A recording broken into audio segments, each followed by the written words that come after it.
The stars were cold and silent in the outer rim. Captain Velthar stretched his forearms and looked at the readings on his screen. His ship, the Harmony's Edge, had been floating through empty space for weeks. The Velkari exploration mission was almost over and they had found nothing interesting. "Captain," called his sensor officer from across the bridge. "I'm getting something strange." Velthar's ears twitched with interest. After 20 years of space travel, very few things surprised him anymore. "What kind of strange?" "There's a ship out there, a big one, but it's not like anything in our records." The captain moved to the sensor station. On the screen he could see a dark shape floating among the rocks and debris of what looked like an old battlefield. The ship was huge, maybe a kilometer long. Its metal hull was black and covered with scars from many battles. "How old do you think it is?" Velthar asked. "The metal shows signs of extreme age, maybe thousands of years. But Captain, there's something else. The ship is still powered. I'm reading energy signatures from inside." Velthar felt his hearts beat faster. A ship that old should be completely dead. No power, no life, nothing. But this one was different. "Send a message to the Galactic Council," he ordered. "Tell them we found something unusual. Then prepare a boarding team." Commander Zyftos led the boarding party. He was young for a Velkari, only 50 years old, but he was brave and smart. He took 5 others with him on the small shuttle that flew toward the ancient ship. As they got closer, Zyftos could see the damage on the ship's hull. There were holes from weapons fire, burn marks from energy blasts, and scars that looked like they came from close combat. Whatever this ship was, it had seen many battles. "Look for a way inside," Zyftos told his team. "Be careful. We don't know what's in there." They found a large crack in the hull. The shuttle attached itself to the ship and the boarding team put on their spacesuits. One by one, they crawled through the crack and into the unknown vessel. Inside, emergency lights began to flicker on. The ship's systems were responding to their presence. The corridors were wide and built for being smaller than the Velkari. The walls were made of a metal they didn't recognize, and everything had a strange, alien design. "The air is breathable," reported Kexara, the team's science officer. "The ship is maintaining life support." They moved deeper into the ship. The corridors were clean but felt empty, like a tomb. Their footsteps echoed in the silence. Then they found the first chamber. It was enormous. The ceiling stretched high above them, and the room was filled with rows upon rows of strange pods. Each pod was made of clear material, and inside each one was a being unlike anything they had ever seen. "By the stars," whispered Zyftos. The beings were smaller than Velkari, with pale skin and no fur. They had only 2 arms and 2 legs, and their faces were smooth except for hair on their heads. Most shocking of all, they were alive. The pods were keeping them in some kind of deep sleep. "There must be 1,000 of them," said Kexara. "All in hibernation." Zyftos moved closer to one of the pods. The being inside looked young, but there were scars on its visible skin. Old wounds that had healed long ago. This was not a civilian or a traitor. This was a warrior. "Check the other rooms," he ordered his team. What they found made the mystery deeper. There were armories filled with weapons they couldn't understand, medical bays with equipment designed for emergency surgery, training rooms with targets shot full of holes. Everything pointed to one conclusion. This ship belonged to soldiers. In what looked like the command center, they found a computer terminal that was still working. The screen showed symbols in an unknown language, but there were also images. Pictures of space battles, of burning worlds, of these strange beings fighting against something dark and terrible. "Commander," called one of his officers from another room. "You need to see this." Zyftos followed the voice and found himself in what appeared to be a personal quarters. The walls were covered with small objects, pictures, medals, weapons, and other items. In the pictures he could see the sleeping beings, but they were awake and wearing armor. They stood together in groups, their faces serious and determined. But it was the other images that made his blood cold. Pictures of creatures that looked like living nightmares. Things that seemed to be made of dark metal and hunger. In every picture. These nightmare creatures were fighting the small beings from the pods. "What do you think happened here?" asked Kexara. "I think," said Zyphtos slowly, "we've found the survivors of a war. A very old war." They continued exploring. In another section of the ship, they found personal belongings, clothes sized for the sleeping beings, food containers that were empty but showed signs of having been used many times, children's toys that were worn from years of play. These weren't just soldiers. They were people with families, with lives, with homes they had left behind. The ship's computer began to respond to their presence. Screens came alive with more images and symbols. The ship was trying to communicate with them, but the language was completely unknown. "We need to get linguists here," said Zyphtos, "and scientists, and probably the Council's military advisors." "Why the military?" asked Kexara. Zyphtos pointed to the sleeping beings. "Look at them closely. Really look." Kexara studied the nearest pod. The being inside was female, young-looking but with scars on her hands and arms. Her body was lean and strong, like someone who had trained for combat every day of her life. But it was her face that was most disturbing. Even in sleep it looked hard and watchful, like someone who had learned never to truly relax. "They're all like this," Zyphtos continued. "Every single one. These aren't refugees or explorers. These are people who have known nothing but war. They spent hours exploring the ship. The more they saw, the more questions they had. The technology was incredibly advanced, far beyond anything the current galaxy possessed. The weapons were designed, not just to kill, but to fight things that were very hard to kill. The medical equipment was built to keep people fighting even when they were badly hurt. Everything about the ship spoke of a long, desperate struggle against something terrible. As they prepared to return to the Harmony's edge, Zyphtos took one last look at the sleeping beings, 1,000 warriors from an unknown time and place, carrying the memories of battles that the galaxy had forgotten. "Should we wake them?" asked Kexara. "Not yet," said Zyphtos. "First, we need to understand what we've found. These beings and their ship, they're not just relics from the past. They're something the galaxy has never seen before." He paused and looked around the vast chamber filled with sleeping warriors. "They're weapons that think and breathe and dream, and I have a feeling that when they wake up, everything is going to change." The boarding team returned to their ship, carrying data recordings and images of their discovery. Behind them, the ancient vessel continued its lonely drift through space, its 1,000 passengers sleeping peacefully in their pods, unaware that they had been found. In the depths of the ship, ancient computers continued their eternal watch, maintaining the hibernation systems and waiting for the day when their charges would be needed again. That day was coming sooner than anyone could imagine. 3 days later, the ancient ship was surrounded by vessels from across the galaxy. Scientists, linguists, military experts, and diplomats had all come to see the mysterious discovery. The Galactic Council had sent their best people, but they were all nervous about what they might find. Captain Velthar stood in the chamber with the sleeping pods, watching as Dr. Xanthara, the galaxy's top xenobiologist, studied the hibernation systems. "The technology is incredible," Dr. Xanthara said, running her scanner over one of the pods.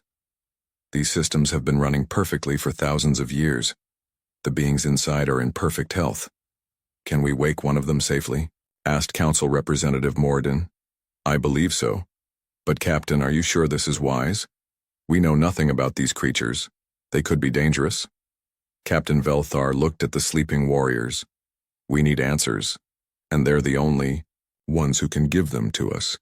They chose a pod near the center of the chamber. Inside was a male being with short dark hair and several scars on his face and arms.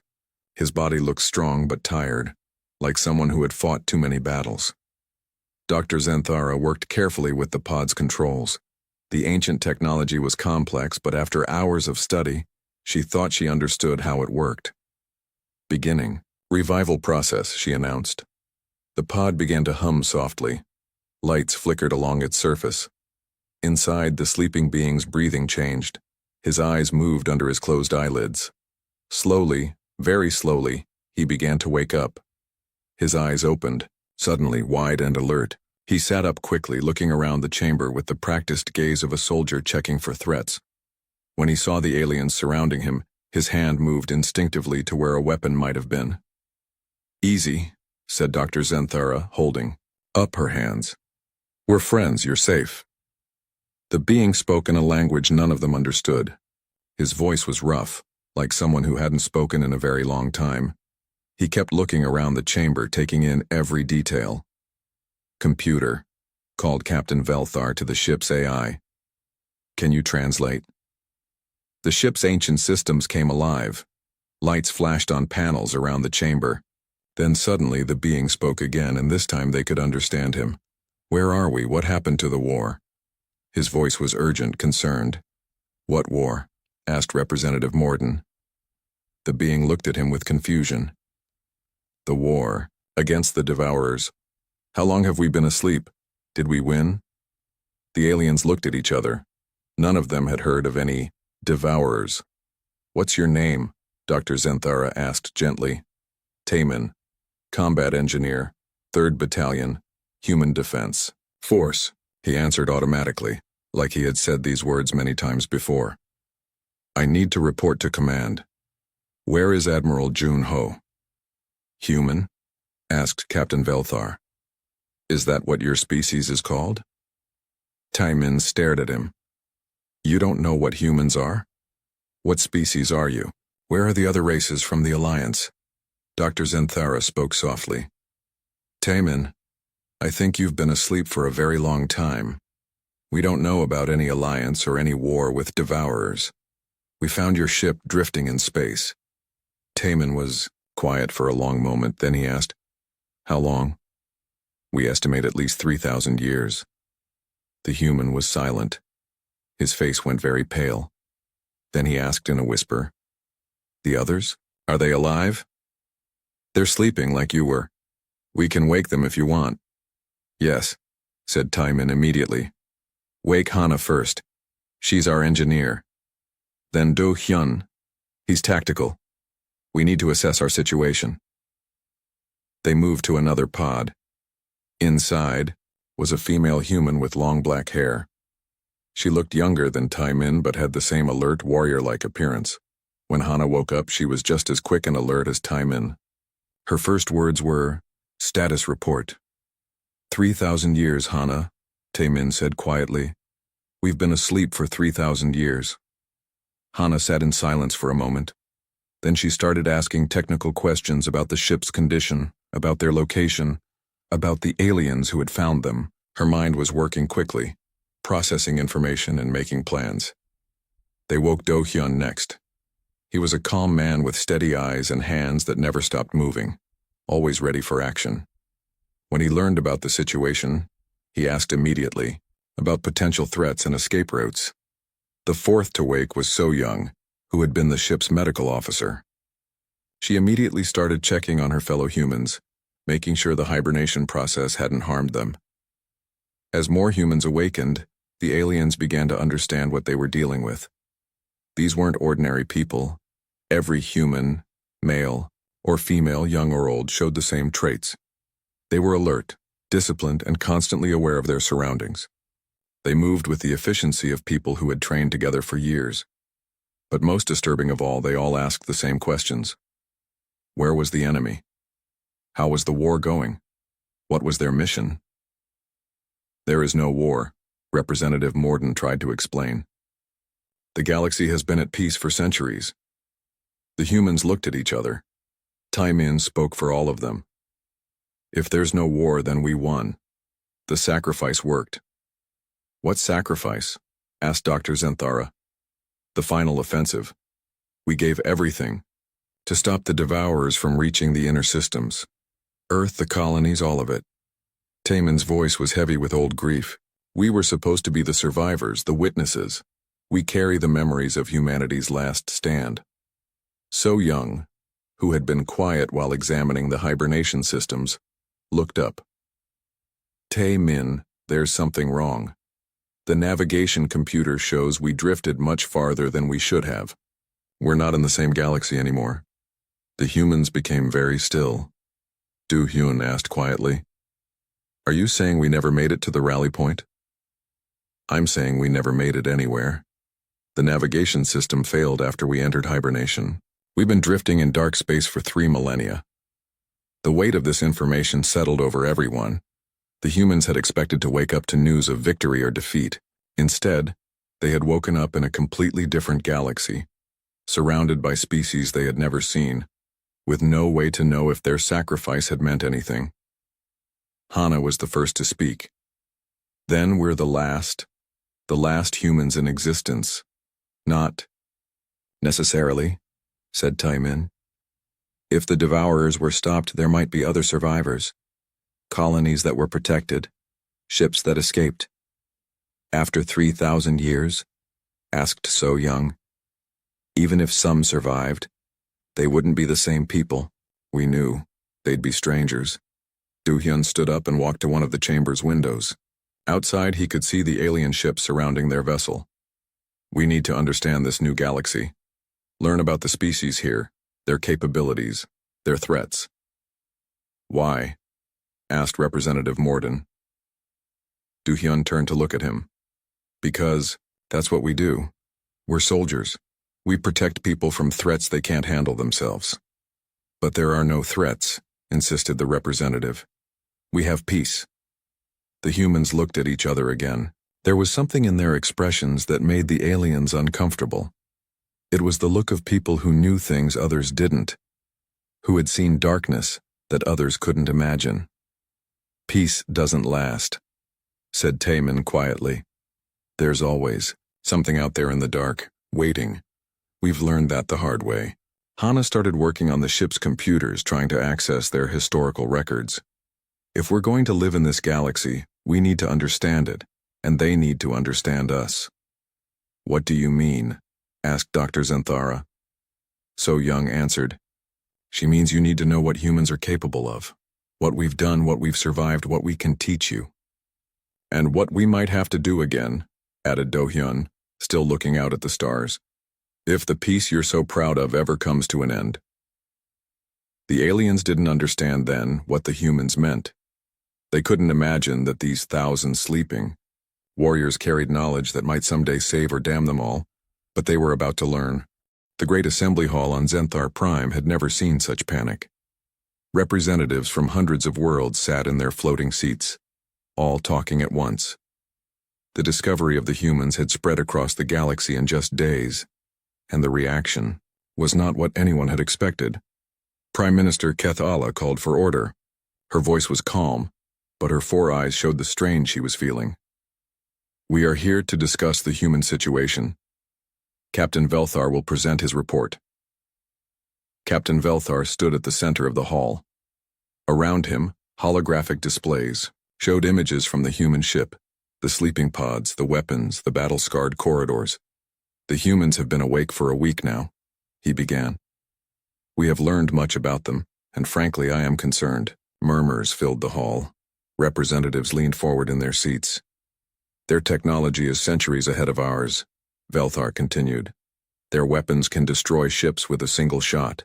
Their medical systems can heal injuries that would kill any of us. But it's not their technology that worries me the most. He activated another display. This one showed video recordings of the humans during their first days of awakening. They moved with perfect coordination, like parts of a single machine. Even when resting, they remained alert and ready for action. These beings are not like us.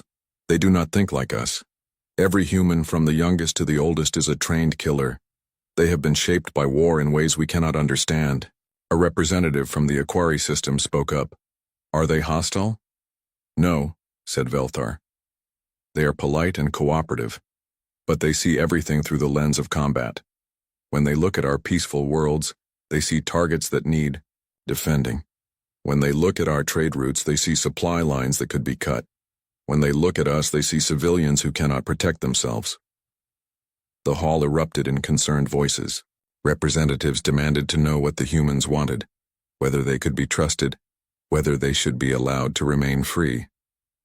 Prime Minister Kethala raised her hand for silence. Have they made any demands? They ask for 3 things: said Captain Velthar. First, they want to examine our military capabilities and defenses. Second, they want access to our historical records to understand what threats we have faced. Third, they want to meet with our military leaders. Why? Asked the Xanthari defense minister. They say they want to help us prepare. Prepare for what? That's what concerns me most. They won't say. They just keep insisting that peace never lasts and that we need to be ready for war.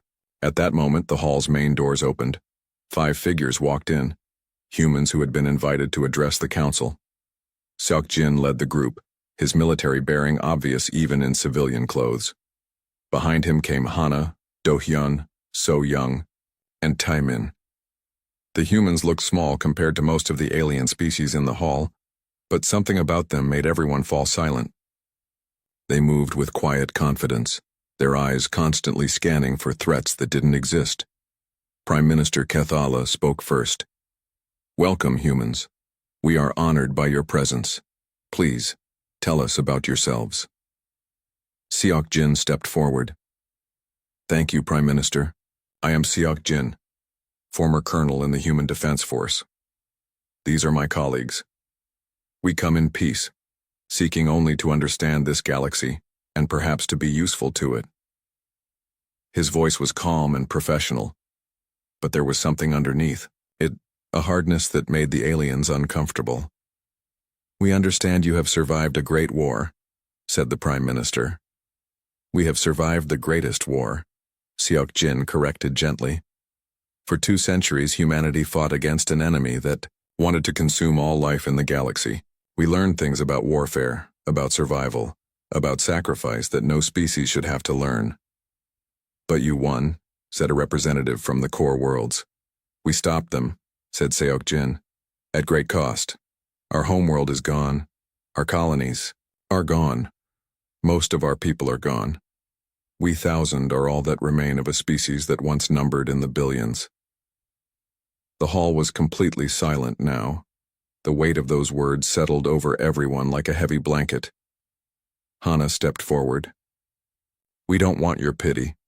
We're not here to mourn what we lost. We're here because we've seen what's possible in this universe. We've seen how quickly peace can turn to war, how fast civilization can fall. Your galaxy has been peaceful for centuries, added Do-hyun. That's wonderful. But peace is fragile. It only takes one aggressive species, one desperate enemy, one mistake to shatter everything you've built.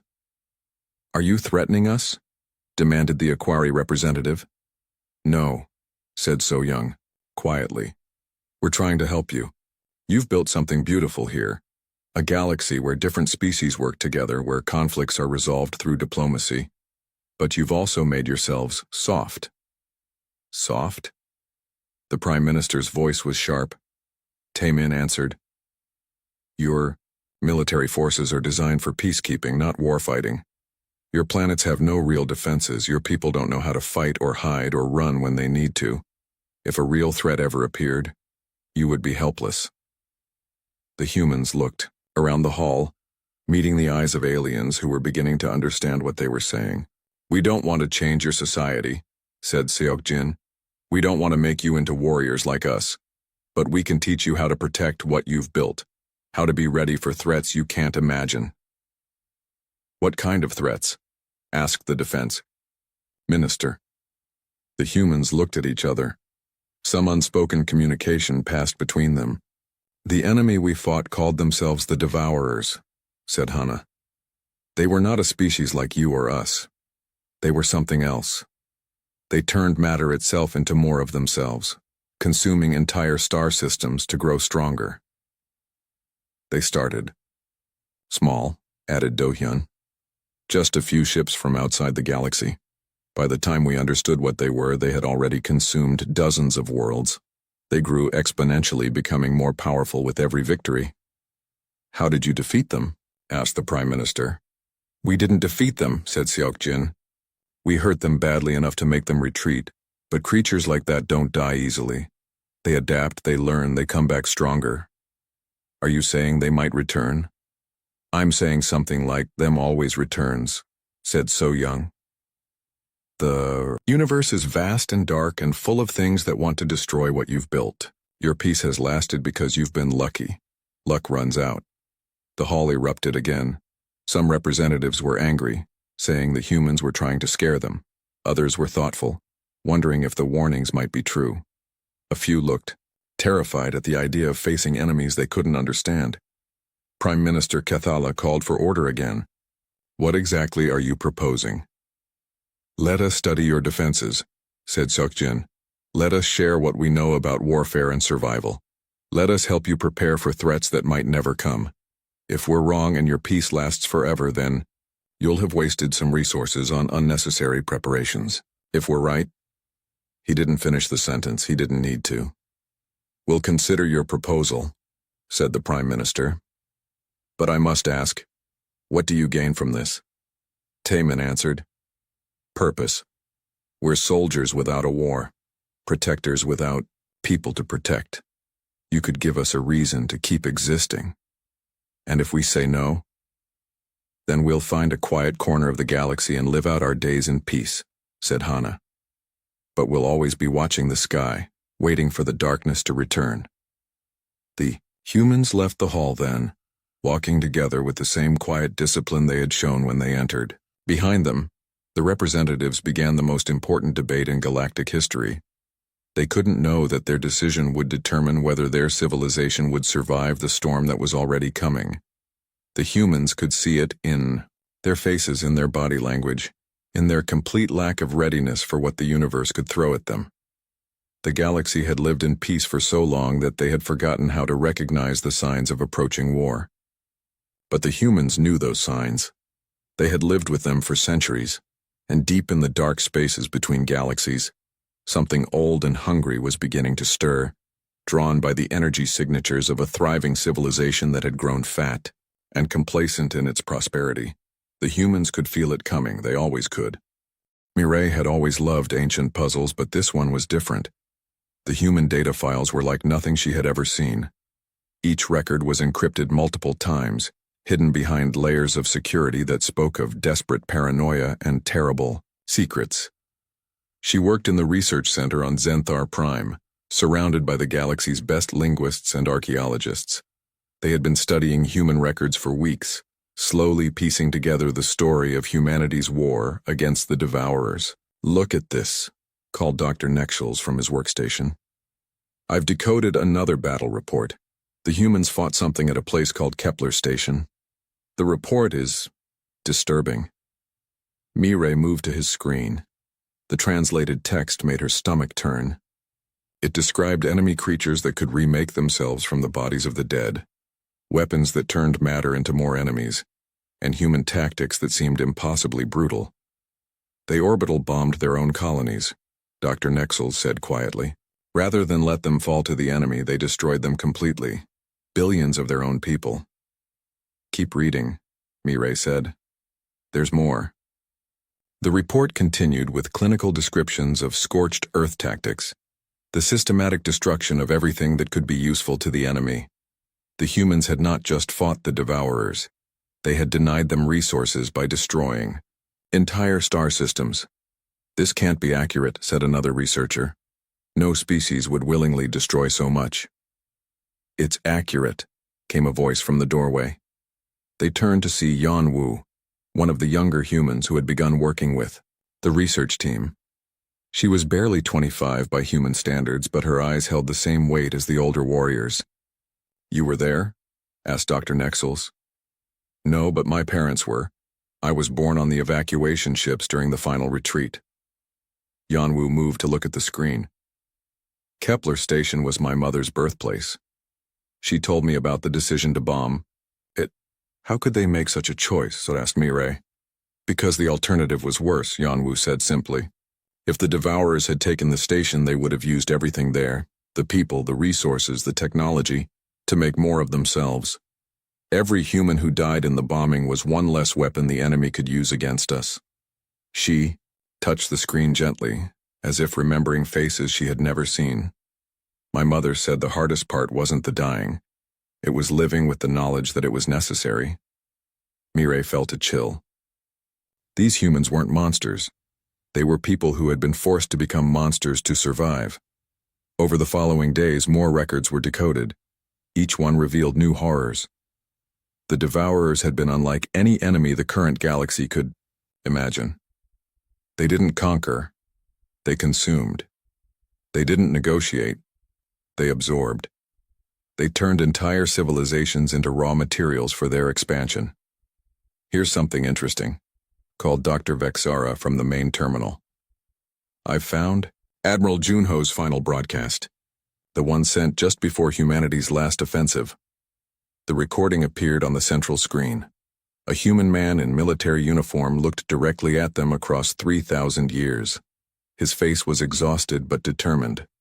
To any who find this record, Admiral Junho said, know that humanity died fighting. We chose to sacrifice everything rather than let the Devourers spread beyond our galaxy. The offensive you are about to witness represents the coordinated suicide of an entire species. The researchers fell silent. This was the voice of a man ordering the death of his own people. The Devourers cannot be reasoned with or negotiated with, the Admiral continued. They exist only to consume.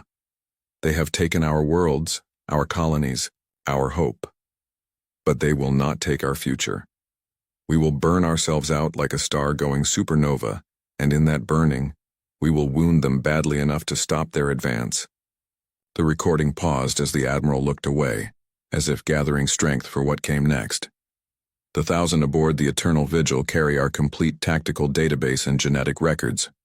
If they survive, they are our gift to whatever galaxy they find. Learn from our mistakes, prepare for what we could not stop.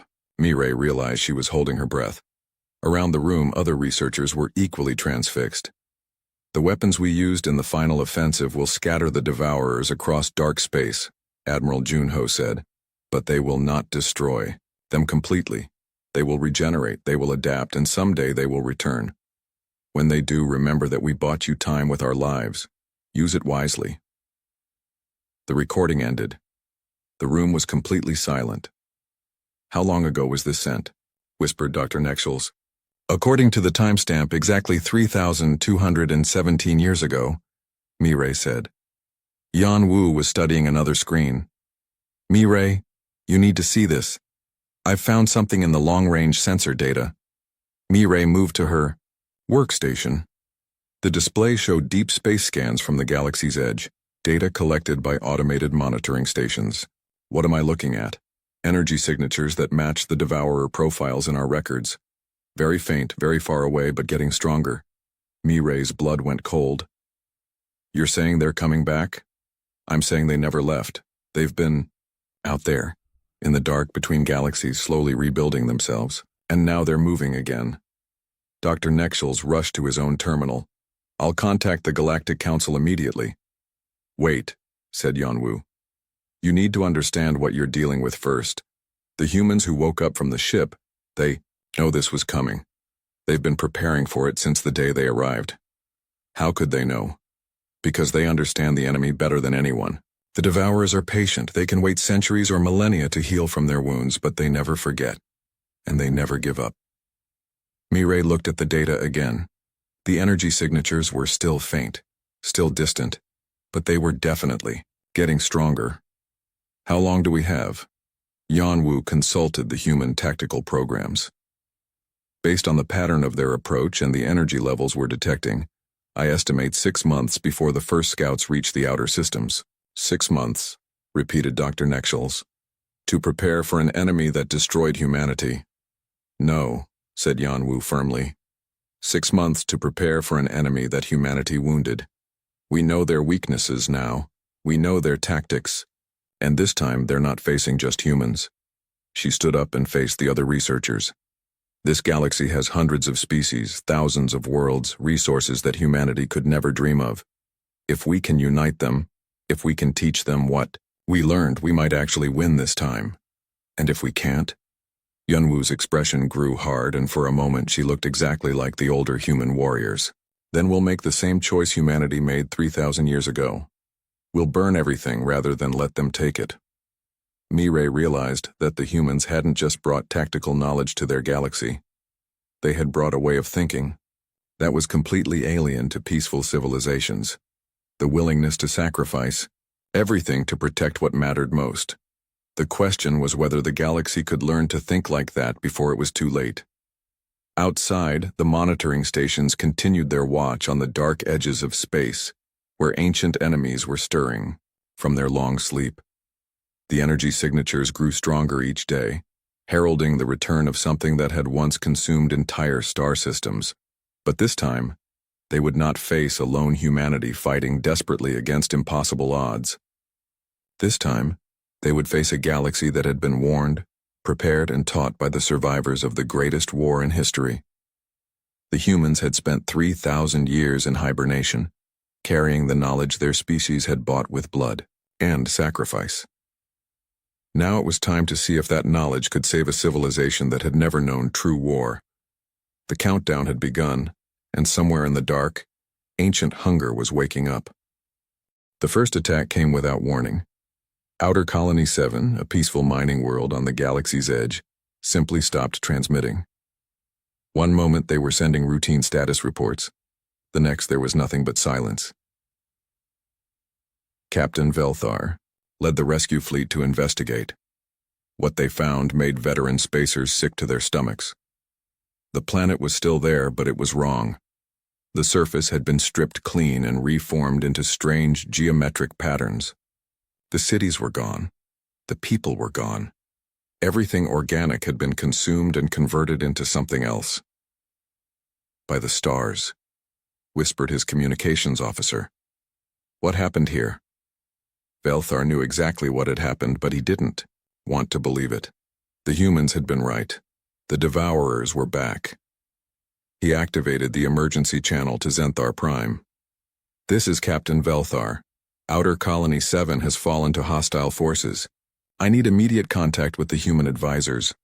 The response came within minutes. Not from the Council, but directly from the humans themselves. This is Kyung-Soo.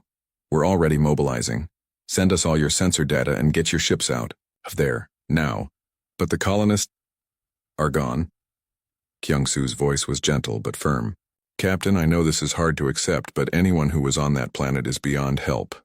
All you can do now is make sure the same thing doesn't happen to other worlds. Velthar looked at the twisted remains of what had once been a thriving colony. Millions of beings had lived here just days ago. Now there was nothing but alien architecture and the growing certainty that the galaxy's peaceful age was over. Within hours, reports started coming in from across the outer rim. Colony after colony went dark. Trade ships vanished without distress calls. Entire star systems began broadcasting strange signals that hurt to listen to. The Galactic Council called an emergency session. This time, the Great Hall was filled with panic instead of debate. Representatives demanded answers, protection, explanations that no one could give. The humans entered together, moving with the calm efficiency that had become familiar to those who worked with them. But now that calmness was terrifying rather than reassuring, because it meant they had expected this all along. Seok-Jin took the center of the hall. Around him, holographic displays showed the spread of Devourer attacks across the galaxy's edge. The enemy has returned, he said simply. They have been rebuilding themselves in dark space for 3 millennia, and now they are strong enough to begin their expansion again. How many of them are there? Demanded the Prime Minister. Unknown, but based on the pattern of attacks, we estimate they are starting with the same strategy they used against humanity. Small scouting forces to test our defenses, followed by exponential growth as they consume resources and convert them into more of themselves. To-hyun activated another display. They're being more careful this time. Instead of the rapid expansion they used before, they're establishing secure forward positions before moving deeper into the galaxy. Can we negotiate with them? Asked a representative from the core worlds. The humans looked at each other with expressions that mixed pity and grim humor. You can try, said So-Young, but they don't communicate in any way we understand. They don't want territory or resources or political power. They want to convert all matter in the universe into more of themselves. There's no negotiating with that. Bora stepped forward. She had been working with the Council's logistics department for months, but Few of the representatives had paid much attention to her. "We've been preparing for this," she said. "Emergency evacuation plans for the outer colonies, supply lines that can function under attack, defensive positions that can be held even against superior forces. You've been planning to abandon our worlds?" The Aquari representative was outraged. "We've been planning to save your people," Wu Jin replied. "Every world you try to hold without proper preparation is another population center the enemy can consume. Every failed defense gives them more resources to use against you." The hall erupted, in angry voices. Representatives accused the humans of cowardice, of giving up without fighting, of treating their worlds as expendable. Taemin's voice cut through the noise. "We watched the enemy consume Earth." The hall fell silent. "Earth," Taemin continued, "was the most heavily defended planet in human space.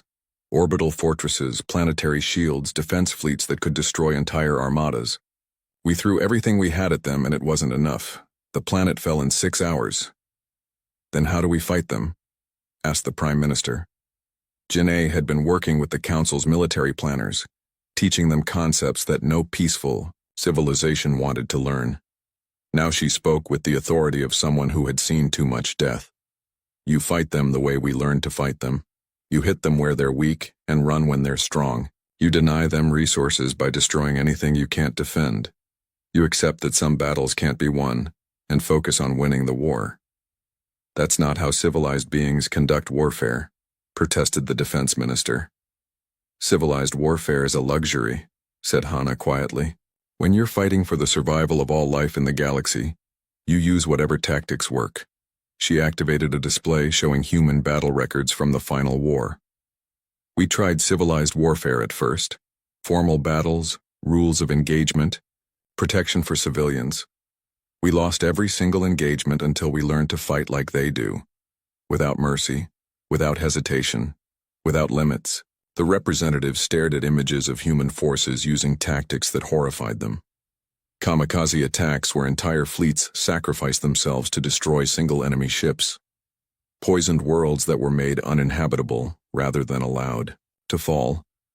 Cities that were evacuated and then destroyed by their own people. "You're asking us to become monsters," whispered someone from the back of the hall. "We're asking you to become survivors," said Seok Jin.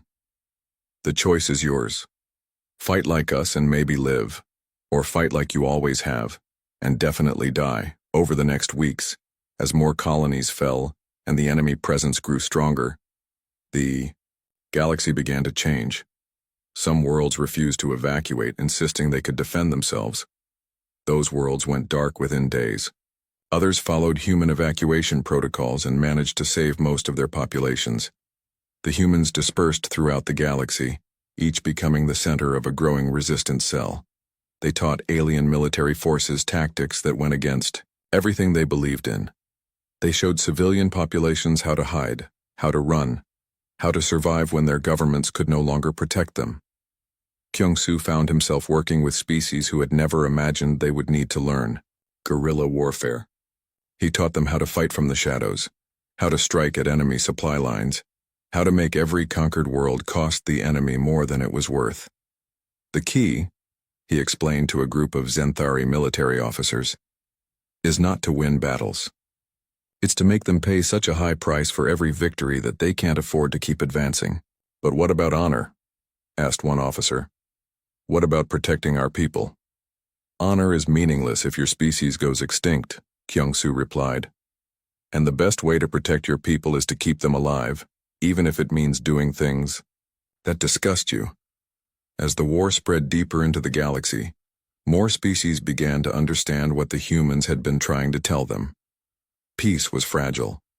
Civilization was a thin layer over the brutal reality of survival. When faced with an enemy that wanted to consume everything, moral luxuries became deadly weaknesses. The humans watched with mixed emotions as peaceful aliens learned to think like warriors. It was necessary for their survival, but it meant the end of something beautiful. The innocence of a galaxy that had known only peace. But in the converted matter of consumed worlds, in the growing energy signatures of devourer fleets, in the desperate reports from the battle lines, One truth became clear. The alternative to becoming warriors was becoming nothing at all. The galaxy's age of peace was over. The age of war had begun again. And this time, thanks to the knowledge carried by 1,000 sleeping humans, they might actually have a chance to win. The only question was whether they could learn to fight like humans before the enemy learned to consume like gods. The final battle began at dawn over Nexus Prime. The capital of the galaxy hung in space like a jewel, surrounded by the largest fleet in recorded history. Ships from hundreds of worlds formed defensive lines, their weapons charged and ready. But everyone knew it might not be enough. The Devourer mothership appeared at the edge of the system like a growing cancer. It was larger than anything in the historical records, a massive sphere of converted matter that pulsed with dark energy. Around it, smaller vessels swarmed like parasites, each one capable of consuming an entire world. Taimin stood on the bridge of the flagship New Dawn, watching the enemy approach. Around him, alien officers worked at stations that had been retrofitted with human technology. The entire fleet had been rebuilt in the past months, incorporating lessons learned from humanity's ancient war. Enemy fleet size? He asked. Sensors. Show over 10,000 vessels, reported the Zenthari tactical officer. But the mothership is off the scale. It's larger than some moons. Taimin nodded calmly. He had seen worse odds during humanity's final stand. The question wasn't whether they could win. It was whether they could win without losing everything they were trying to protect. Signal all fleet commanders, he ordered. Begin Operation Last Light. Across the galaxy, the plan that had been months in the making began to unfold. It was a strategy that combined human ruthlessness with alien ingenuity, sacrifice with hope, desperation with careful calculation. Hana worked frantically in the fleet's engineering section, making final adjustments to the weapon she had spent the last year building. It was based on the same principles that humanity had used in their final offensive 3,000 years ago, but improved and refined by the knowledge of multiple species. Will it work? Asked her Velkari assistant. It has to, Hana replied, connecting the last power coupling, because if it doesn't, there won't be anyone left to build another one. The battle began with a coordinated assault by the combined fleet. Thousands of ships opened fire simultaneously, their weapon systems upgraded with human technology. Energy, beams and projectiles filled space like a deadly light show. The Devourers responded with their usual efficiency. Their vessels moved with unnatural coordination, as if controlled by a single mind. They had learned from their encounters with humanity and adapted their tactics accordingly. Du Hyun commanded a squadron of fast attack ships, leading them in hit-and-run strikes against the enemy flanks. The tactics were purely human. Strike hard, retreat fast, never engage in a prolonged fight you couldn't win.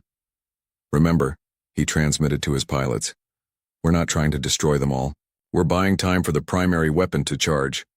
His squadron swept in, targeting the Devourer's smaller escort vessels. The aliens flying with him had learned human combat techniques, but it still felt strange to see Zenthari pilots performing kamikaze runs and Aquari captains ordering their crews to ram enemy ships. The war had changed everyone. So Young coordinated medical efforts from the fleet hospital ship. She watched the casualty reports stream in and felt the familiar weight of decisions no doctor should have to make. Triage on this scale meant choosing who lived and who died based on pure mathematical calculation. But the aliens around her had learned these lessons too. Zenthari medics made life and death choices with the same cold efficiency that had once been purely human. The war had taught them that sentiment was a luxury they couldn't afford. The battle raged for hours. The combined fleet fought with a coordination and ruthlessness that surprised even the humans. Species that had never known conflict showed they could learn the harsh lessons of survival when their existence depended on it. But the Devourer mothership continued its advance toward Nexus Prime. Its massive bulk shrugged off attacks that should have crippled it. Worse, it was growing larger as it consumed the debris of destroyed ships, converting the wreckage into more of itself. Primary weapon status? Taimin asked. 80% charged, Hana reported. But we need to get closer to the mothership for maximum effect. How close? Dangerously close. Taemin made the decision that would define the battle's outcome. All ships form up for a final assault. We're going to escort the new dawn to point-blank range. The fleet reformed around the flagship. What remained of the once mighty armada, perhaps 3,000 ships out of the original 10,000, moved toward the enemy mothership in a formation that was part attack and part funeral procession. The Devourers seemed to sense what was coming. Their attacks intensified, focusing on the flagship with desperate fury. Ships exploded around the new dawn as captains chose to intercept attacks meant for the weapon ship. Ginny watched from the communication center as vessels from dozens of worlds sacrificed themselves without hesitation. The war had taught them, all the most human lesson of all, sometimes survival required others to die. Distance to target? Asked Taemin. 5,000 kilometers and closing, reported the navigation officer. Weapon charge? 95%, called Hana. Almost. Ready? The mothership filled their view screens now, a massive sphere of alien architecture that pulsed with malevolent energy. Point defense systems lanced out, destroying the last of the escort vessels. Only the new dawn remained, racing toward the heart of enemy power. Weapon ready, Hana announced. Fire, ordered Taemin. The weapon that Hana had built was not just a destroyer, it was a creator. Based on human technology but enhanced by alien science, it didn't simply destroy matter. It reorganized the fundamental forces of space-time itself. The beam struck the Devourer mothership and seemed to do nothing for a moment. Then reality began to tear around the impact point. A sphere of twisted space-time expanded outward, consuming the mothership and everything around it. But instead of simply destroying, the weapon created something new. A barrier of folded space that sealed the gap between galaxies. Any Devourers that remained in dark space would find themselves cut off, unable to cross the void between star systems. The mothership collapsed into itself, taking most of the remaining Devourer fleet with it. The few enemy vessels that survived found themselves trapped in normal space, their connection to the hive mind severed. The battle was over. The galaxy had won. But the victory came at a terrible cost. Of the 10,000 ships that had begun the battle, fewer than 500 remained. Entire species had lost their homeworlds to the Devourer advance. Millions had died in the fighting. Taemin stood in the ruins of the New Dawn's bridge and realized that only a few hundred humans had survived the final battle. They were truly the last now, the final remnants of a species that had been shaped by war. What happens now? Asked So Young. Now we rebuild, said Hana, but not the way things were before. The galaxy has learned what we learned. That peace is something you fight for, not something you just hope for. In the months that followed, the galaxy began to change in ways that would have been unimaginable before the war. Military academies were established on every major world. Children learned tactics and strategy alongside mathematics and literature. Peaceful species maintained standing armies and defensive fleets. The humans helped establish the Eternal War Memorial on a restored Earth, not just for humanity's sacrifice, but for all the species that had learned the price of survival. The memorial carried a simple message in 1,000 languages. Peace is not the absence of war. Peace is the presence of those strong enough to defend it. So Young, now one of the last 300 humans in existence, found herself teaching alien children about courage and sacrifice.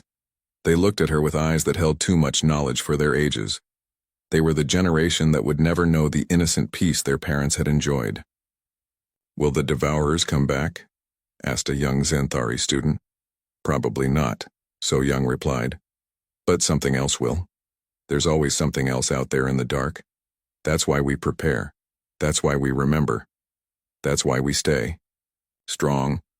The student nodded with understanding that would have horrified peacetime adults. The war had changed everyone, turning an entire galaxy of civilians into a civilization of warriors. But it had also given them something precious, the knowledge that they could survive anything the universe threw at them. They had faced the darkness between galaxies and won. They had learned the hardest lesson of all. That love for peace sometimes required the willingness to wage war. The humans had given the galaxy more than tactical knowledge or advanced weapons. They had given them the warrior's heart, the understanding that some things were worth fighting for, worth dying for, worth becoming monsters to protect. As the memorial's eternal flame burned bright against the stars, children who would never know innocent peace practiced the skills they hoped they would never need. They carried the legacy of the eternal war, the knowledge that freedom and safety were not gifts, but achievements that had to be earned again and again. The age of peace was over. The age of preparedness had begun. And somewhere in the dark between galaxies, ancient enemies dreamed of revenge while new barriers held them at bay.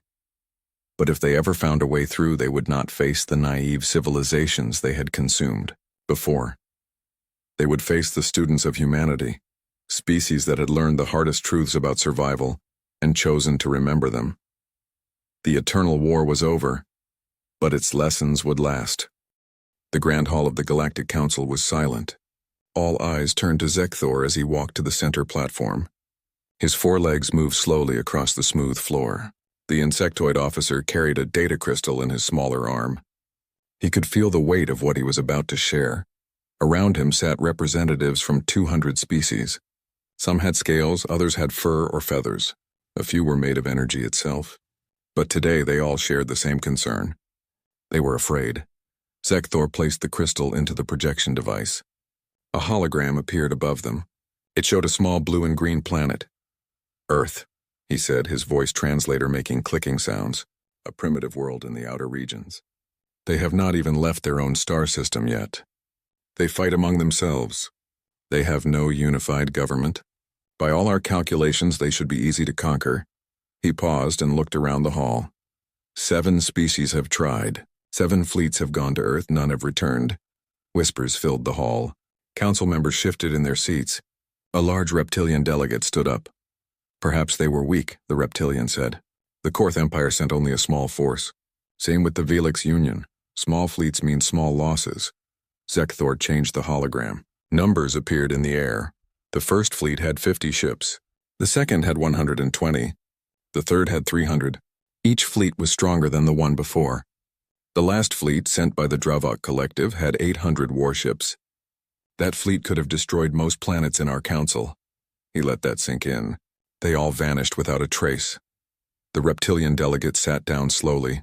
A floating sphere of light spoke next. Its voice sounded like wind chimes. What about distress signals? Surely someone tried to send a warning.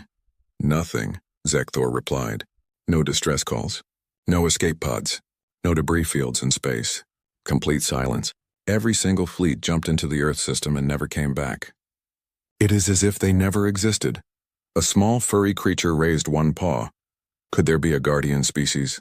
Perhaps Earth is protected by someone we do not know about. Zekthor shook his head. Our long-range scans show no other advanced technology in that region. Earth is alone. Their most powerful weapons are primitive nuclear devices. They barely have basic space stations. According to every model we have, they should not be able to defend against even one of our patrol ships. The hall filled with noise. Everyone talked at once. Some delegates were angry. Others were scared. A few looked curious. The council leader, a tall being made of living crystal, raised one hand. The hall became quiet. We must understand what happens in that system. We cannot ignore this pattern. If Earth has some weapon or defense we do not understand, we need to know about it. From the back of the hall, a deep voice boomed. The Krahok's Empire will solve this mystery. All heads turned. General Krathvor stepped forward. He was massive, covered in thick armor plates. His species was known for their military strength. They had conquered 12 worlds in the last decade alone. 7 fleets failed because they were not Krahoks. He said with pride, "We will take 1,000 ships. We will bring our best warriors, and we will bring back answers." The council leader looked at Zekthor. "What do you think, intelligence officer?" Zekthor was silent for a moment. His compound eyes looked at the data again. Something did not feel right. But he had no proof. No evidence. Only a feeling that they were missing something important. "I think we should be careful. But if the Krahok's Empire wishes to investigate, I cannot stop them." General Krathvor laughed. Careful is for the weak. The Krahawks do not fear primitive species. We will show this council what happened to those 7 fleets, and then we will claim Earth for the Empire. The council leader nodded slowly. Very well. The Krahawks Empire has permission to investigate Earth, but you must send regular reports, and you must follow first contact protocols. Krathvor waved one armored hand. Of course.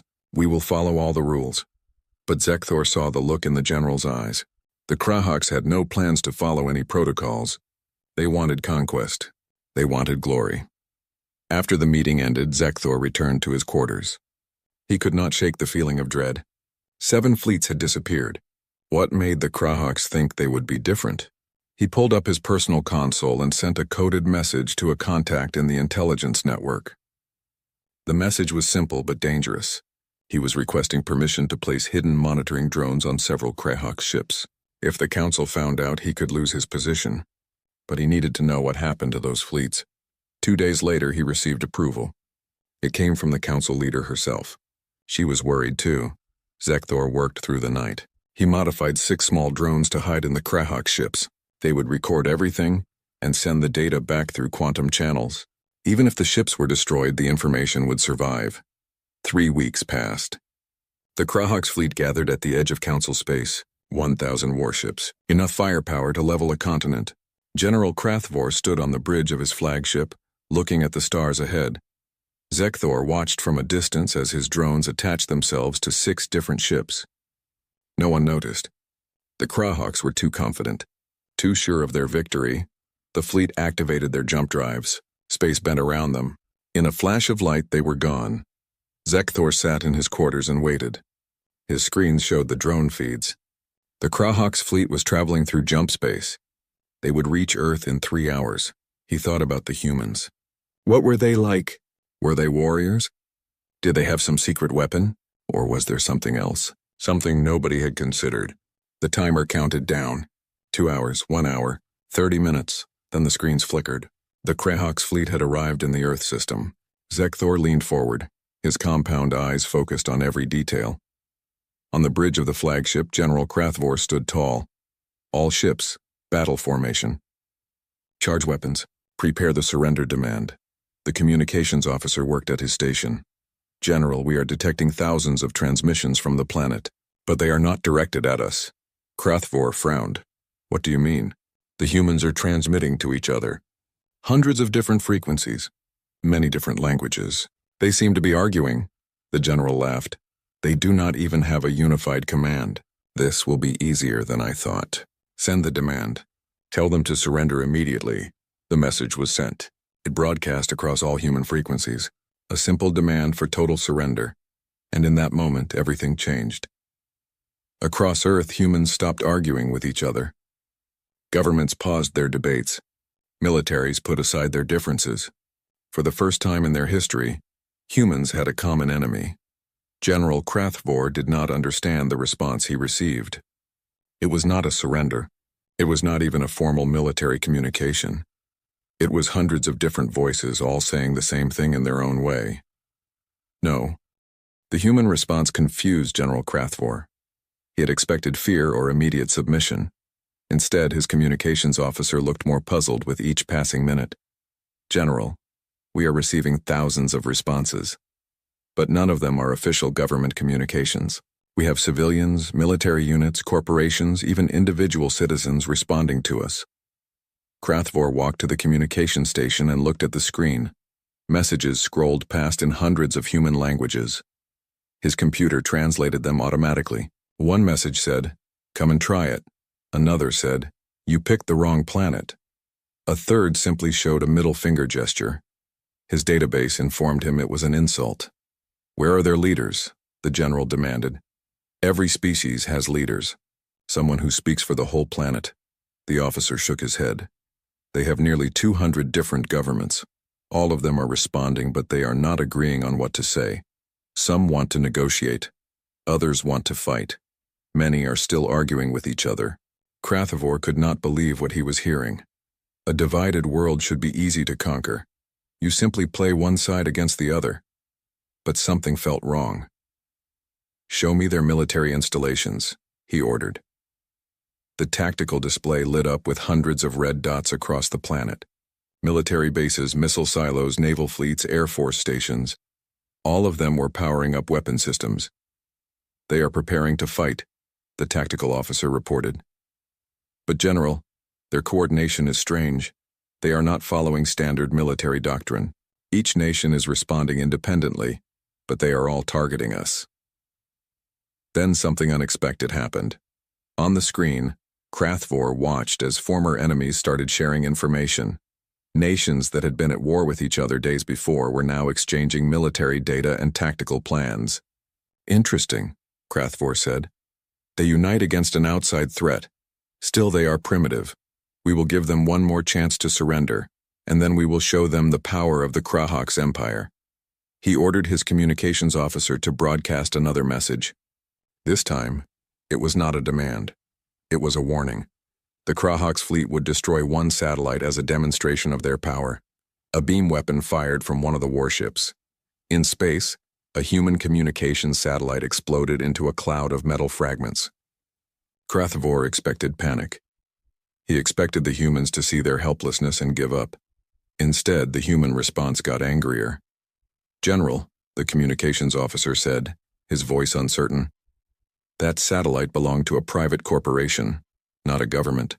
The humans are very upset about this. Many of them are calling us thieves and vandals. Thieves? Krathvor was confused. We are a military fleet. We do not steal. They seem to take personal property very seriously. The company that owned the satellite has already filed a lawsuit against us in 17 different human legal systems. For a moment, Krathvor just stared at his officer. A lawsuit? They were being invaded by 1,000 warships and humans were worried about legal paperwork? Enough of this nonsense, he said. Move the fleet into low orbit. Prepare to demonstrate our power against a military target. That will show them we are serious. The Krahok's fleet moved closer to Earth. As they did, something strange happened. Humans launched missiles. Hundreds of them. From land bases, from ships, from submarines hidden under the ocean. The missiles were primitive by Krahok's standards, basic chemical rockets with nuclear warheads. The fleet's defense systems activated automatically. Energy shields absorbed the explosions. Point defense lasers destroyed most missiles before they even got close. Not a single Krahok's ship took damage, but Krathvor noticed something odd. The missiles kept coming, and each wave was slightly different. The humans were changing their tactics with every attack. They are learning, his tactical officer said. The first wave was direct. The second wave used decoys. The third wave split up and attacked from multiple angles. They are wasting their weapons, Krathvor replied. Our shields can handle this forever. But deep down, something bothered him. No species had ever adapted this fast. Most civilizations had fixed military strategies. They trained for decades on specific tactics. Humans seemed to be making up new strategies every few minutes. Then the real attack began. It started with computer networks. Krahok's systems started reporting errors. Small ones at first. A sensor would glitch. A communication channel would have static. Navigation data would show tiny errors. We are under cyber attack, the systems officer reported. The humans have infiltrated our networks. Impossible, Krathvor said. Our encryption is military grade. It would take centuries to break. They are not breaking it, General. They are tricking it. The attacks are coming from everywhere. Some are sophisticated. Others are crude but effective. They are throwing everything at us to see what works. Krathvor ordered his fleet to isolate their computer systems. No more connection to Earth, only internal ship networks. The cyber attacks stopped. But now the humans tried something else. They began flooding all communication channels with noise. Music, advertisements, television shows, internet memes, random data. The Krahok's fleet could barely communicate with each other through the chaos. Filter it out, Krathvor ordered. They did. But then the humans changed tactics again. They started broadcasting fake military signals, false coordinates, fake distress calls, decoy targeting data. The Krahok's fleet was not taking damage, but they were starting to feel frustrated. These humans fought in ways that made no sense. They did not follow rules. They did not have honor. They just kept throwing different attacks one after another. "General," the tactical officer called out. "Multiple human aircraft approaching. They appear to be fighters." On the screen, Krathvor saw dozens of primitive jet fighters rising from Earth. They were slow compared to Krahak's ships. Their weapons were simple projectiles and missiles. "Deal with them," he ordered. The Krahak's point defense systems locked on. Energy beams lanced out. The first wave of fighters exploded. But more came, and more, and more. "How many fighters do they have?" Krathvor demanded. "Unknown, General. Our estimate is at least 50,000 across the planet, and they keep launching more. 50,000. The Krahak's fleet could destroy them all, but it would take time, and ammunition. And while they were busy with fighters, what else would the humans try?" Then something hit one of his ships. Not a missile, not a fighter, a piece of metal. Just a chunk of space debris traveling at high speed. "Minor damage to Ship 447, the tactical officer reported. "Shields held, no casualties." Another impact, then another. The humans were using mass drivers to launch metal projectiles into orbit. Simple, crude, but moving fast enough to threaten ships if they hit the right spot. "This is insane," Krathvor said. "They are throwing everything they have at us. No strategy, no coordination, just chaos." "General," a new voice spoke. It was the science officer. "I think that is their strategy. They are testing our defenses. Every attack gives them data. Every response shows them our capabilities. They are learning faster than any species I have ever studied." Krathvor looked at the tactical display. The battle had been going on for 3 hours. His fleet had taken minimal damage. They had destroyed hundreds of human aircraft and thousands of missiles. By any normal measure, the Krahaks were winning, but the humans were not stopping. They were not retreating. And with each passing hour, their attacks got more creative. Far away, Zekthor watched through his hidden drones. He saw everything, and what he saw made his blood run cold. The humans were not trying to win. Not yet. They were learning. Every attack was an experiment. Every loss was a lesson, and humans learned very, very fast. 3 days passed since the Krahak's fleet arrived at Earth. General Krathvor had expected to be accepting Earth's surrender by now. Instead, he was still fighting. His fleet had destroyed over 2,000 human aircraft. They had shot down 30,000 missiles. They had disabled dozens of military bases. But the humans kept fighting.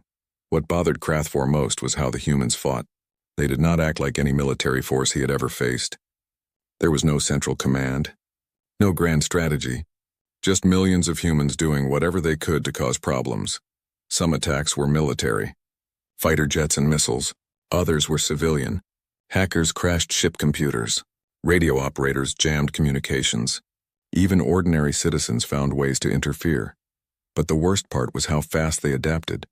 On day 1, human missiles could not penetrate Krahak's shields. By day 2, they learned to overwhelm specific sections of the shields with concentrated fire. By day 3, they were coordinating attacks from multiple directions to exploit shield weaknesses. "They are reverse engineering our technology," the science officer explained. "Every time we destroy one of their craft, they analyze the wreckage. They study our weapons. They learn our tactics." "Primitives cannot learn that fast," Krathvor insisted. "These ones can. General, I have analyzed their biology. Humans are persistence hunters. On their planet, they would chase prey for days until it collapsed from exhaustion. They never give up. And their brains are wired to solve problems under pressure." Krathvor did not want to hear it. He ordered the fleet to take more aggressive action. They would strike military targets on the surface. Show the humans the cost of continued resistance. The first orbital strike hit a military base in North America. The beam weapon carved a crater a mile wide. Thousands of humans died.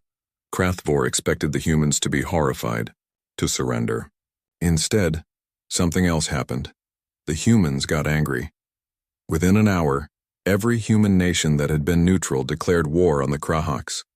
Countries that had been enemies for centuries formed alliances. Weapons that humans had been saving for wars with each other were now aimed at the sky. The orbital bombardment continued. But each attack seemed to strengthen human resolve rather than break it. They are not rational, Krathvor said. They should see they cannot win. His tactical officer had a different opinion. General, I do not think they care about winning. I think they only care about not losing. There is a difference. That night, something happened that changed everything. A small human spacecraft approached the Krahawk's fleet. It was barely more than a metal can with rocket engines. Inside were 3 humans in spacesuits. The ship transmitted a simple message. We want to talk. Krathvor was suspicious.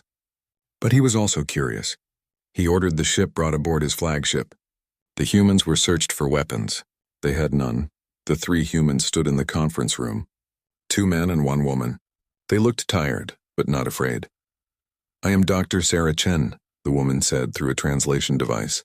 We represent the Human Defense Coalition. We want to discuss terms. Surrender terms? Krathvor asked. No. We want to make you an offer. Krathvor was intrigued despite himself. What offer? Dr. Chen smiled. It was not a friendly smile. Leave now. Go back to your council. Tell them humans are not to be invaded. Do this and we will let you live. For a moment there was silence. Then Krathvor laughed. It was a deep, rumbling sound. You will let me live? Human, I have 1,000 warships. You have primitive rockets and nuclear weapons. I could reduce your planet to ash. You could, Dr. Chen agreed. But you would still lose. How? One of the men spoke up. Because we do not need to win. We just need to make you fail. Your council sent you here for answers. If you destroy Earth, you will have no answers. Just a dead planet and the shame of losing an entire fleet to primitives. I have lost nothing, Krathvor said. Not yet, Dr. Chen said. But you will. We have studied your fleet. We know your shield frequencies now. We know your weapon ranges. We know how many missiles it takes to overwhelm your point defenses. And we are mass-producing everything we need. She pulled out a data pad and showed him numbers. Production rates, weapon yields, tactical analysis. In 2 weeks we will have enough weapons to seriously damage your fleet. In a month we can destroy it. And if you destroy our planet, we have already sent out ships with all the data we have collected. Other human colonies will know how to fight you, how to beat you. Krathvor studied the numbers. He called his science officer to verify them. The officer looked at the data and nodded slowly. They are not lying, General. These calculations are accurate. The humans have weapons factories working around the clock. They are producing ammunition faster than we can destroy it. Krathvor felt something he had not felt in years. Doubt. Why are you telling me this? He asked. Why not just attack? Dr. Chen's expression softened slightly. Because we do not want to kill you. We just want you to leave. This war is expensive. People are dying. If you go now, everyone lives. The council will call me a coward. The council will call you smart. You survived where 7 other fleets did not. That is victory enough. Krathvor dismissed the humans. He needed time to think. But while he thought, the humans acted. That same night, 3 Krahawk ships reported system failures. Then 5 more, then 10. The humans had planted something in his fleet during that meeting. Some kind of computer virus. The ships were not destroyed. Their life support still worked. Weapons were offline, but not permanently. It was a message. We could have killed you. We chose not to. Krathvor called his senior officers together. 7 fleets came here. None returned. Now I understand why. The humans do not fight to win. They fight to make invasion too costly. They adapt faster than any species I have seen, and they never ever give up. He looked at his tactical display. His fleet was still powerful. But the humans were right. In a few weeks, this would become a real fight. And there was no honor in destroying a planet just to avoid admitting failure. Prepare the fleet to jump, he ordered. We are leaving. But General, the Council wanted answers. I have them. Humans are not prey. They are predators, and this predator is too dangerous to hunt. The Krahawk's fleet began preparations to leave, but some ships did not respond. The human virus had spread further than expected. 20 ships were dead in space, not destroyed but disabled, and then human fighters appeared. Not attacking, just watching, making sure the Krahawk's fleet left. General, the communications officer said, the humans are offering to repair our damaged ships. They say they will return our crews safely if we promise to leave. Krathvor could not believe it. The humans had won. They had crippled his fleet. And now they were offering help? Accept their offer, he said quietly. Over the next 3 days, human engineers boarded the disabled ships. They fixed the systems. They returned the crews, and they sent the ships home with one message. Tell the galaxy. Humans want peace. But if you bring war, we will teach you why that is a mistake. The Krahok's fleet jumped away. They had lost pride, but they had survived. That was more than the 7 fleets before them could say. In his hidden location, Zekthor reviewed all the drone data. He had recorded everything, and now he understood. Humans were not strong. They were not technologically advanced.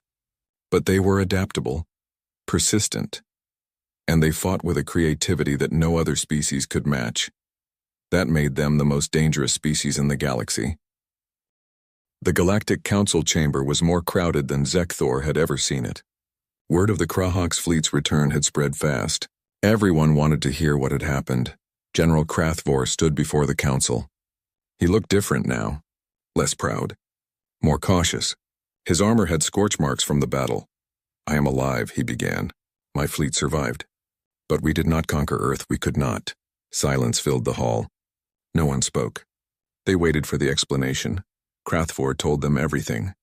The strange way humans fought, their rapid adaptation, their refusal to surrender even when facing impossible odds. They are not like any species we know, he said. They do not follow our rules. They do not think like we do. Every attack teaches them. Every battle makes them stronger. The reptilian delegate who had spoken before stood up. You had 1,000 ships. How could primitives defeat you? They did not defeat us, Krathvor corrected. They made victory meaningless. Yes, we could have destroyed their planet, but they would have made us pay such a high price that the council would have called me a failure anyway. The council leader raised one crystalline hand. Intelligence Officer Zekthor, you placed monitoring devices on the Krahok's fleet. Show us what you recorded. Zekthor walked to the center. He activated his data crystal. Holograms filled the air above them. Everyone watched in silence as the recordings played. They saw the first human attacks. Primitive but persistent. They saw how quickly humans learned and adapted. They saw the cyber attacks, the mass driver projectiles, the swarms of fighters that never stopped coming. But most importantly, they saw the pattern. Zekthor showed them data from all 7 previous invasions. He had pieced it together from old records and his drone footage. The first fleet, 50 years ago, had arrived when humans barely had satellites. They had energy weapons. The fleet was destroyed by nuclear missiles modified with captured alien technology. The second fleet arrived 10 years later. Humans now had better space stations. The fleet brought shields. Humans learned to hack their computer systems and turn their own weapons against them. Each invasion taught humans something new. Each attacking species gave them technology they did not have before. They are scavengers, Zekthor explained, but not in a weak way. Humans take what works and make it better. They learn from every enemy. After 50 years of invasions, they have technology from 7 different species, all adapted to their needs. He showed them something that made several council members gasp. Human ships, crude vessels built from salvaged alien parts. They did not match any known design. They were hybrids, combinations of different technologies that should not work together but somehow did. This is what happened to the 7 fleets, Zekthor said. Humans did not just destroy them. They captured ships. They studied them. They took prisoners and learned from them. Some prisoners were returned home carrying warnings. Others chose to stay and help humans understand the technology. Chose to stay? The floating sphere of light sounded shocked. Why would anyone help primitives? Zekthor showed them footage of human prison camps. But they were not like any prison camp the council knew. The aliens were held in comfortable conditions. They were given good food, medical care. Some were even paid to teach humans about their technology. Humans treat prisoners well, Zekthor explained. Better than most species treat their own soldiers. Several captured aliens have said they prefer living with humans to returning home. This caused an uproar in the council chamber. It challenged everything they thought they knew about primitive species. Zekthor waited for silence, then continued. There is something else you need to understand about humans. They hunt not just for food. They hunt for sport, for challenge, for survival. Their entire evolution was shaped by persistence hunting. He explained what this meant. On Earth, humans were not the fastest or strongest predators, but they could run for hours, days even. They would chase prey until it collapsed from exhaustion. This made them different from most intelligent species. Most of us evolved as prey, Zekthor said. We learned to hide, to run, to build defenses. Humans evolved as hunters. They learned to chase, to track, to never give up. This is why they are dangerous. He showed them something truly frightening, long-range sensor data. In the weeks since the Krahok's fleet left Earth, humans had launched dozens of probe ships, small vessels designed to map jump routes, to explore nearby star systems, to find the paths the attacking fleets had used. They are learning how to reach us, Zekthor said quietly. Every fleet that attacks them gives them more navigation data, more jump coordinates. Soon humans will know how to find council space. The hall erupted in panic. Some delegates demanded immediate action, a massive fleet to destroy Earth before humans became too dangerous. Others wanted to hide, to remove all records of the invasion attempts. The council leader stood. Her crystalline form glowed brighter, demanding silence. We have 3 choices, she said. We can attack Earth with overwhelming force. We can ignore them and hope they do not find us. Or we can do something no one has tried yet. What? Several council members asked. We can try to talk to them, as equals. This suggestion was met with resistance. How could primitives be equals? They had no unified government, no advanced technology of their own. They were dangerous, yes, but not civilized. Zekthor spoke up again. I think talking is our only option. If we attack with enough force to destroy Earth, we will need thousands of ships, tens of thousands, and humans will fight every step of the way. They will make it so costly that our own citizens will question the war. But if we ignore them, they will eventually reach council space, and when they do, we will not be ready. They will have learned from 8 different invasion attempts. They will be more advanced than we can imagine. The only smart choice is to meet them as friends before they become enemies. The debate went on for hours. Some species wanted war. Others wanted isolation. But slowly, a majority began to agree with Zekthor. The council leader made the final decision. We will send a diplomatic mission, not a military fleet. A small ship, a delegation. We will offer humans membership in the Galactic Council. And if they refuse, someone asked, then we will deal with that when it happens. But we will not attack first. Not again. Zekthor was chosen to lead the delegation. He accepted even though he was afraid. He had studied humans for months now. He knew they were dangerous. But he also knew they were rational. They had offered to spare the Krahok's fleet. They treated prisoners well. Maybe, just maybe, they could be reasoned with. The council gave him 1 ship, not a warship, a diplomatic vessel. It would carry a small crew, gifts, and most importantly, an apology. We must admit we were wrong, the council leader told him privately. 8 times we sent fleets to conquer them. 8 times we failed. If we cannot admit this mistake, we cannot move forward. Zekthor prepared for the journey. He studied human languages, human culture, human history. What he learned both fascinated and terrified him. Humans had been at war with themselves for their entire recorded history. But between wars, they created art, music, literature, philosophy. They were capable of both terrible violence and incredible beauty. The more he learned, the more he understood. Humans were not monsters. They were survivors. And survival had made them into something unique. His ship was ready. The delegation was selected. 3 diplomats from different species, all chosen for their ability to stay calm under pressure. Before they left, General Krathvor came to see Zekthor. Good luck, the general said. If anyone can make peace with humans, it is you. What will you do now? Zekthor asked. Krathvor smiled sadly. I will tell other military leaders what I learned. That there are some species you should not fight. Not because they are stronger, but because they will never stop fighting back. The diplomatic ship launched. It would reach Earth in 2 weeks. 2 weeks for Zekthor to prepare the most important speech of his life. He had to convince humans that the galaxy wanted peace. After 8 invasion attempts, that would not be easy. But he had one advantage. Humans were curious. They wanted to explore, to learn, to meet other species. Maybe that curiosity would be enough. Maybe humans would give the galaxy one more chance. Zekthor could only hope. The diplomatic ship entered the Earth system slowly. Very slowly. Zekthor did not want to trigger any defensive systems. He broadcast their peaceful intentions on every frequency humans used. Within minutes, they received a response. Human military forces had detected them. Fighter patrols surrounded the ship. But they did not attack. They just watched. "This is Zekthor of the Galactic Council," he broadcast. "We come in peace. We wish to speak with your leaders about a diplomatic arrangement." There was a long pause. Then a human voice responded. "This is Admiral Zhang of the Human Defense Coalition. You understand we are skeptical. The last 8 times aliens came to our system, they tried to conquer us." "I understand," Zekthor said. "And we apologize. Those invasions were mistakes. We did not understand who you were. We do now." Another pause. Then Admiral Zhang spoke again. "You may dock at the International Space Station. A delegation will meet you there. But Ambassador Zekthor, bring no weapons. And know that if this is a trick, it will be the last mistake your species makes." Zekthor heard the threat clearly, but he also heard something else. The human had called him ambassador.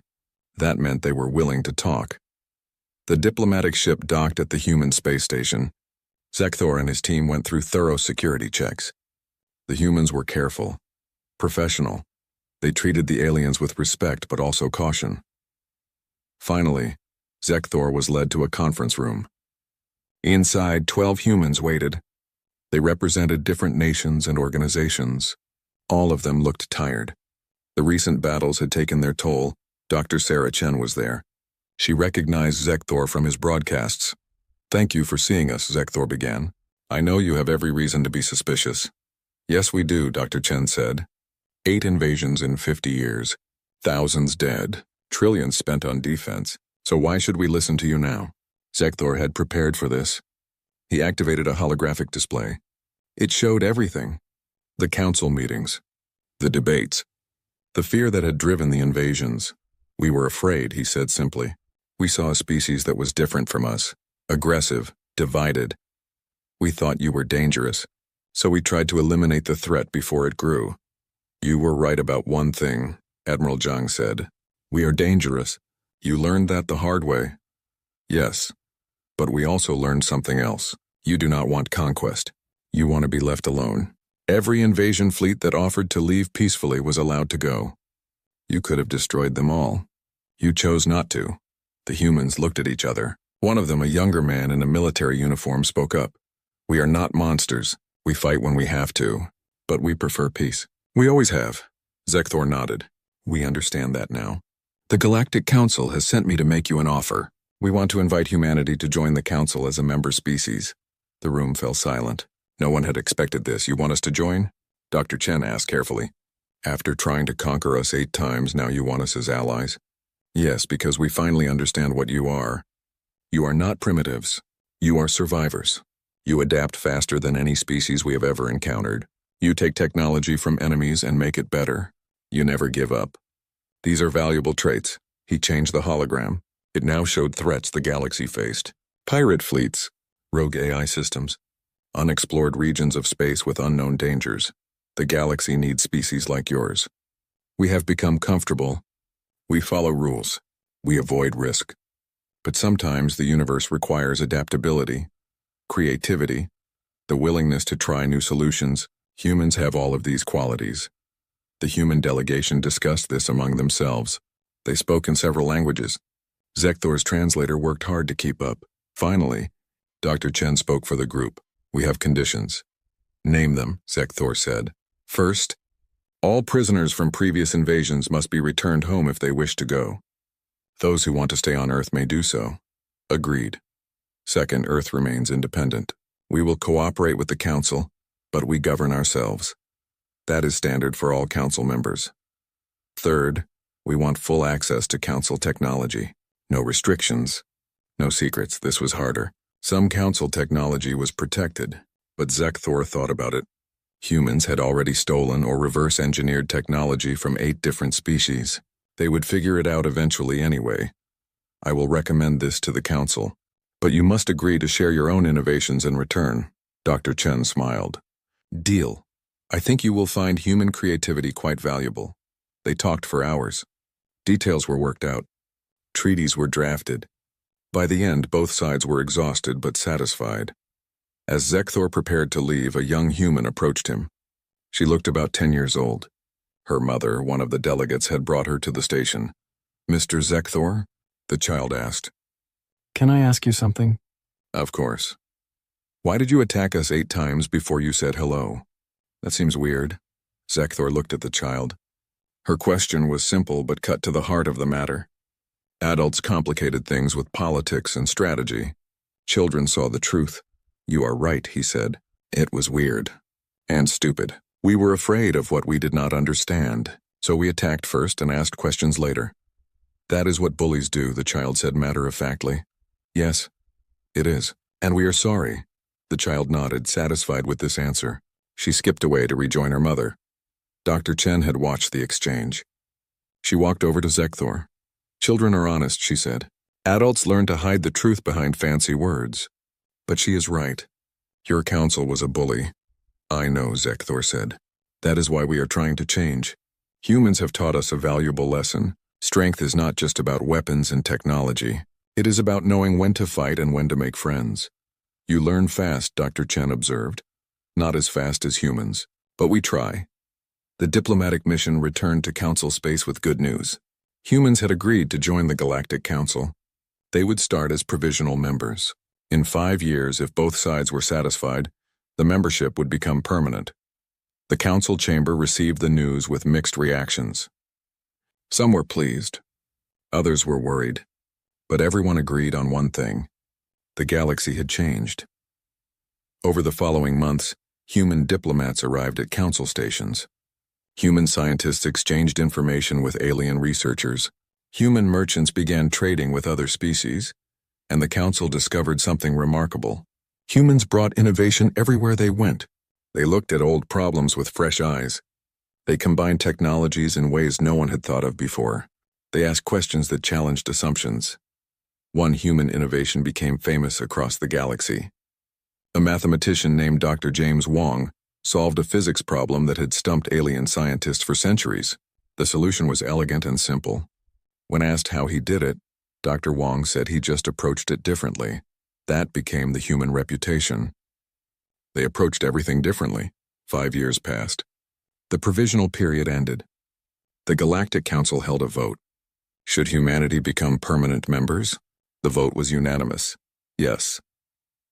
At the ceremony, Zekthor stood beside Dr. Chen. They had become friends over the years.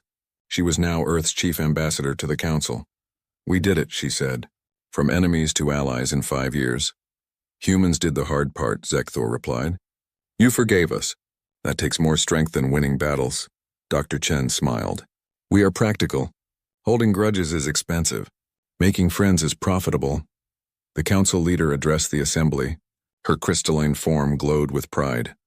Today we welcome humanity as full members of the Galactic Council. They bring strength, innovation, and wisdom earned through hardship. We are better for having them among us. The hall erupted in applause. Representatives from 200 species cheered. Dr. Chen stepped forward to give the human response. She spoke clearly and confidently. Thank you for this honor. Humans are explorers and dreamers. We have always looked to the stars and wondered what was out there. Now we know. We are not alone, and that is the greatest gift we could receive. She paused, then added with a slight smile. But if anyone else tries to invade Earth, we are still ready to defend ourselves. Just so we are clear, the hall erupted in laughter. Even the most warlike species appreciated human directness. Later that night, Zekthor sat in his quarters reviewing his notes. He was writing a report on the human integration process. It would be required reading for all council diplomats. He thought about everything that had happened. 8 invasion attempts, thousands of lives lost, billions spent on weapons and defenses, all because the council had been afraid of something different. But now, 5 years later, humans were valued members of galactic society. They contributed ideas. They solved problems. They brought energy and enthusiasm to everything they did.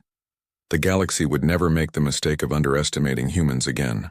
But more importantly, they learned a bigger lesson. Sometimes the species you fear the most can become your greatest ally. You just have to be willing to talk instead of fight. Zekthor saved his report and looked out at the stars. Somewhere out there on a small blue and green planet, humans were looking up at those same stars. They were no longer alone, and neither was the galaxy.